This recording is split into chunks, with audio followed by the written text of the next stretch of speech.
So the NBA ratings are low. The ratings are very, very low this year. And a lot of people have a lot of thoughts and opinions on why the NBA ratings are low. Adam Silver and the rest of the people at the NBA front offices are coming with proposals on the table, shrinking regular season games, having a mid-season tournament. They're throwing a lot of stuff on the wall, hoping for it to stick. Hoping that the changes that they make now, will improve the ratings. And we're going to get into the NBA in a couple of minutes, but I just wanted you to travel this down the road of this narrative of mine. When the NFL ratings were struggling, particularly when the woke movement of the NFL, when people were protesting to the national anthem, people had hidden agendas under their narratives that were for and against protesting to the national anthem on both sides. I think both sides was doing way too much, and how that negative impact pretty much impacted the ratings of the NFL. A lot of people took away from that.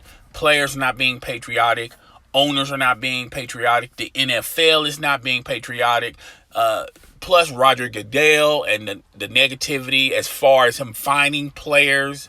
But when it comes to serious accusations like domestic violence, he wasn't too committed and heavily involved and heavily invested in those type of actions, and that too hurt the NFL's brand, the image, the shield.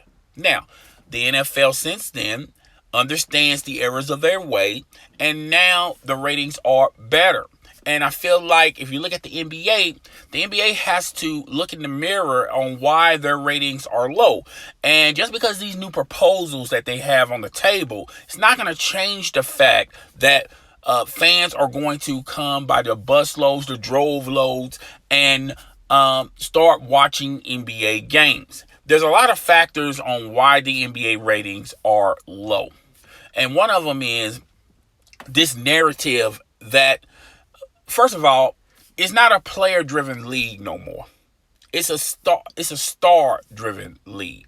If your star shines the biggest, you get the biggest piece of the pie when it comes to influence and control, particularly in the NBA. It's not about being fair. It's not about being balanced. It's about tilting the scales. And this started way back early in the NBA. When players and coaches and organizations would allow their star players to sit out games. At the time, they weren't called load management, but that's what they're called today. All right.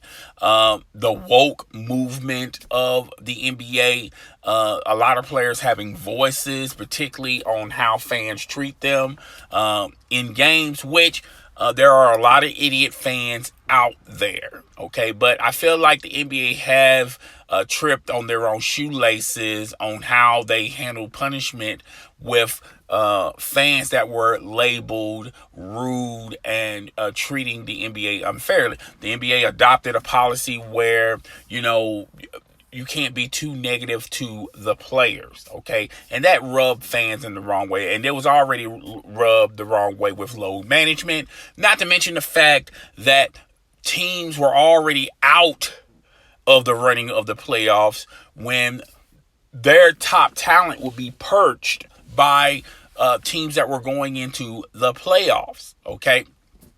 Now, I would throw the Boston Celtics in, Kevin Garnett, I'm about to say Kevin Durant. Kevin Garnett, Ray Allen, and Paul Pierce, when they formed their little big three, people, you have to realize, put thought in your perspectives. At that time, Kevin Garnett was not into his prime. Neither was Ray Allen. They were good players, and when you align those guys in to form their own big three, it improved the team, but to how much of an extent at the end of the day.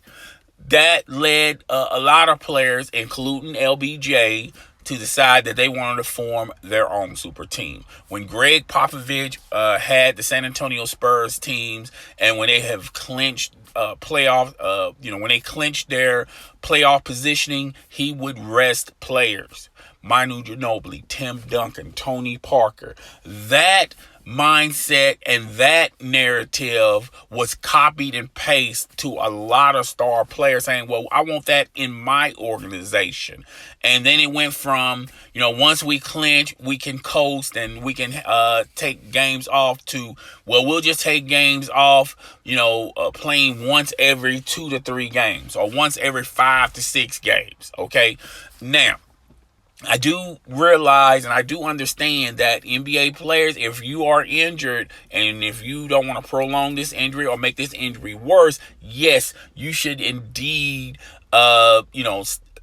stay off your feet and try to heal as much as to 100% as you possibly can. But a lot of these decisions, I'm talking about in the past, a lot of these decisions when they set players down, it was just due to the fact that they wanted to give a player a rest day. And that rubbed fans the wrong way because fans can't adjust or make it make sense how a NBA player that's getting paid millions of dollars.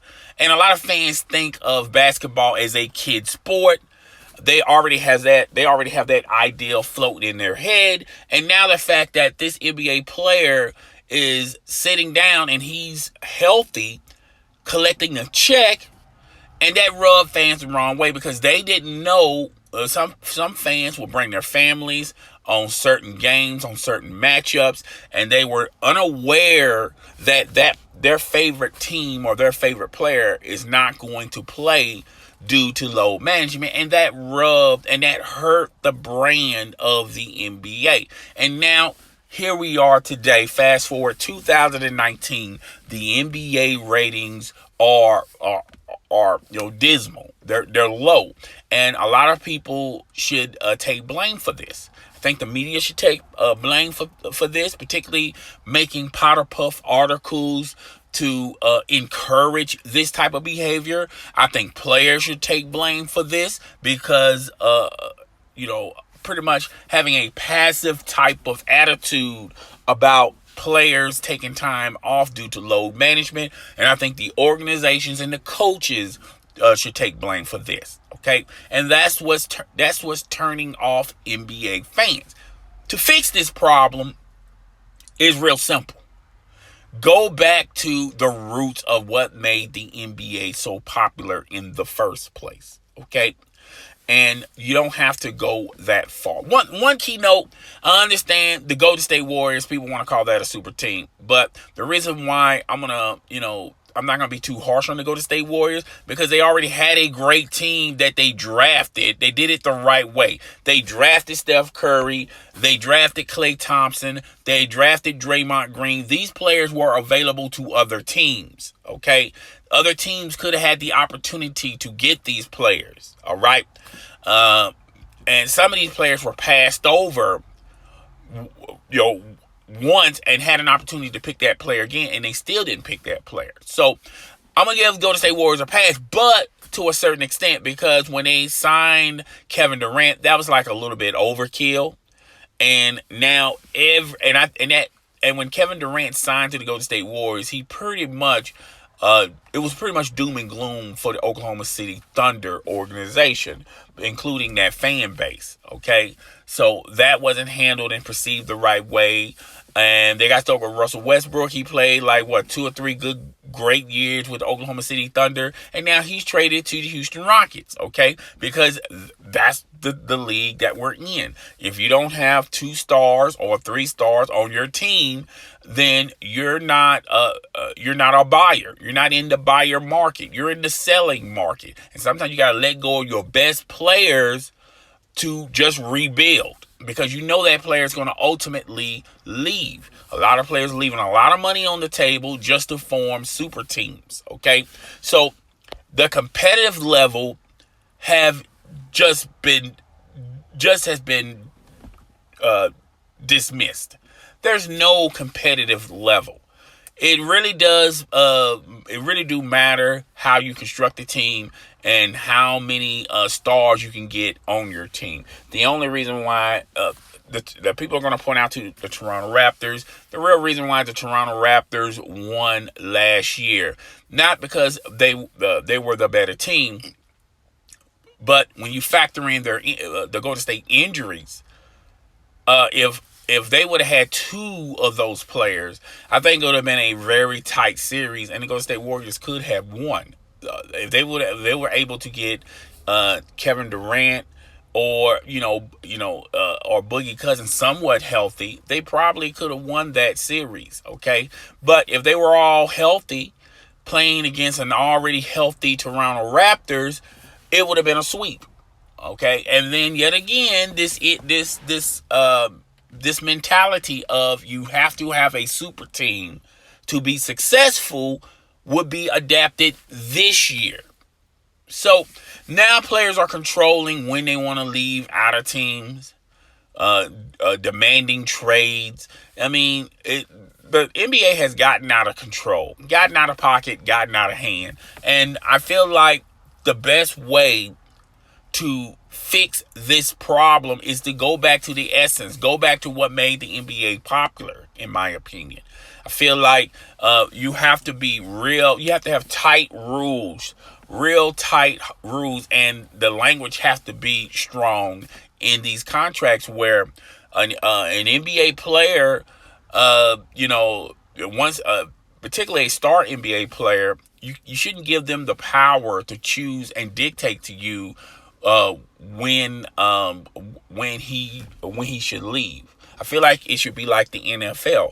The NFL, their best players, they get 1 year deals of whoever has the top contract of that year. If you are a highly rated center in the NBA and you're trying to work out a contract with the team that you already drafted to, that team has the power and the options to keep that player by signing them to a 1 year contract and signing them to the best 1 year contract that the top 5 centers are making. I feel like the NBA should do that. I think they should adapt that approach, okay? Making it a real hard cap. Even if you do decide to leave, not only you're going to leave money on the table, but the ability for you to make any type of money on that team is depending on how hard you really want to be on that team. You may not be the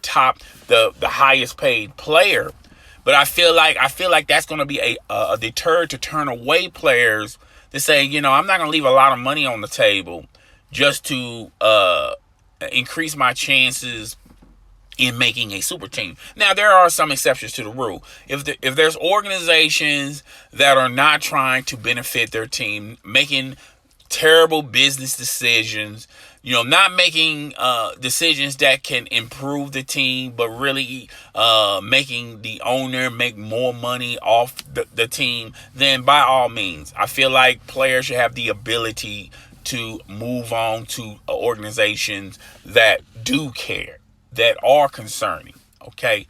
I feel like that's one thing that the NBA should be able to do. I think they should make it equal for both sides. That's the next thing. I feel like owners as well as players they should have equal responsibility and power, okay, on how the league is going to be moving when you're talking about moving forward. The contract, when they negotiate for their contracts, I feel like it should be fair and it should be equal. Okay, if you want 50% of the power, you also have to take 50% of the responsibility. That's just my opinion on it. I feel like that's a true business partner. Both partners are making pretty much even money, and both sides are taking the responsibility of making this business grow.